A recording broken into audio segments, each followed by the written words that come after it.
మానవత్వానికి నిలువెత్తు రూపం పవన్ కళ్యాణ్ అని కొనియాడారు ఎమ్మెల్యే ఆదిరెడ్డి వాసు.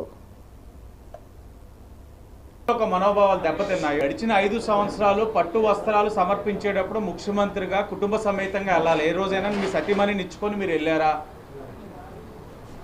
డిక్లరేషన్ అన్న అంశం ఎందుకు వచ్చింది? ఈరోజు లడ్డు ఒక పవిత్రత ఏదైతే అనుమానాలు వచ్చినాయో, భక్తులు మనోభావాలు దెబ్బతిన్నాయో, హిందువుల ఒక మనోభావాలు దెబ్బతిన్నాయో, అప్పుడు డిక్లరేషన్ అనే అంశం వచ్చింది.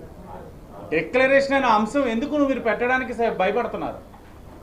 మీరు నిజాయితీగా మీరు చేశారు, మీకు ఏ ఇబ్బంది లేదన్నప్పుడు డిక్లరేషన్ అన్నది ఇవ్వడానికి ఎందుకు భయపడుతున్నారు అయితే మాకైతే అర్థం కావట్లా.